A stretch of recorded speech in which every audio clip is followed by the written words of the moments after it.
Hello MPH community. It's Friday afternoon, October 28th, and we've had another terrific week here at MPH. You'll see highlights from the week in this week's edition of Snapshot, and as well as a preview of coming attractions. But just to highlight a couple of areas, first of all, I want to give a shout out to Connor Lavelle, who is the today's lower school head. Connor was able to secure this distinction through last spring's gala, and I understand he's doing a great job, hopefully not making too many radical changes, but I know he built a fort with his friends, and that was one of the things that he's highlighting in his message.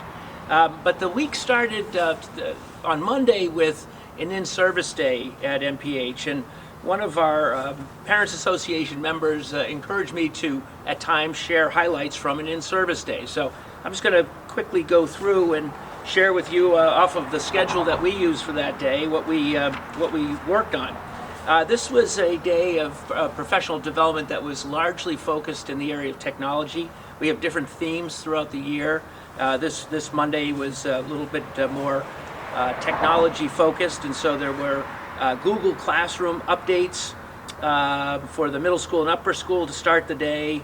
The lower school faculty did some work in the area of literacy training. We had an all-employees meeting that in the morning that was focused on some training around safety and lockdown drills. So we went through that together as a group. Again, some more technology training for all faculty later in the morning. And then we had another all-employee meeting just to kind of catch everybody up, share announcements, that kind of thing. In the afternoon, for our faculty, again, focused on technology and looking at different apps and platforms, things like Cami, Quaver, Peer Deck. I don't know what all of these things are, but I know that, I have a general sense. For example, Quaver is a music platform that has an enormous database and can be used for music classes. Peer Deck, I understand, is an interactive presentation module. So that was, I trust, very helpful for our educators. And I had a meeting with all of our budget managers just to provide an update on the budget process and how we will proceed through the year. So important stuff, maybe not all that exciting, but that's what we did on Monday. Looking ahead, we've got this Saturday, tomorrow, a pretty big MUN conference.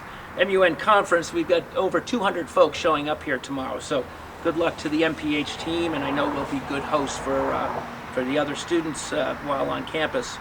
On Monday, we've got what we're calling a fall festival. And so this is another great rallying point for the entire community when all of our students, no matter what the division, they'll come together and there'll be crafts and games and that kind of thing. So I know we're looking forward to that. And then as I think about I can't believe it's October 28th and the fall is starting to wrap up. The academic quarter is wrapping up. Our fall sports season is wrapping up. And in Snapshot, you'll see some nice highlights. So all of our athletes have done a really nice job with some standout performances, cross country and girls tennis. Our modified sports program finished up, and I think the winter season has already started.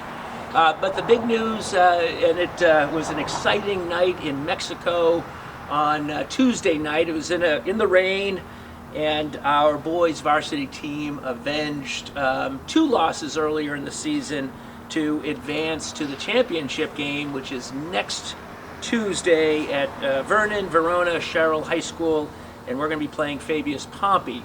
And you can see in this issue of Snapshot, and I know that there are going to be some more plans developing over the next few days, but working with our Parents Association, we're going to put together a nice send-off for the team, and I know there's going to be a strong, enthusiastic presence and a ton of support again next Tuesday night for that game. I think it's 7 o'clock. I know the time is in Snapshot.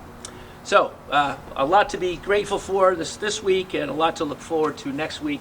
I'm going to close on just a health reminder to the entire community.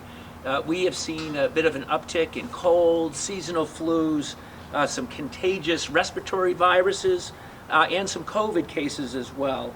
And as I met with our health services team and asked, okay, what should be the reminder to the community? It's really kind of back to basics. We all know these things. So, so things like washing your hands on a regular basis, good sneeze and cough etiquette, into your arm, staying well hydrated, well rested, those sorts of things. So that's my encouragement to all of us to be thinking about that. We want to be good and healthy so that November is as enjoyable and productive as October has been. I know we've got at least one more day in October next Monday, but we really want to make sure we're all in good shape through the month of November.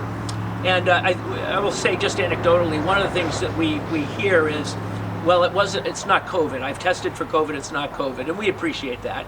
And yet the same kind of common sense applies no matter what the illness. We don't want folks bringing it to campus if we can avoid that. So if you're symptomatic, our encouragement is to err on the side of caution and kind of hold back, stay back, so that we're not unintentionally spreading any kind of virus. But otherwise, we're really fortunate, and just want to say thank you to all of our families. The kids are doing a great job. To my colleagues, thank you. And have a nice weekend, restful, and stay good and healthy. Thanks.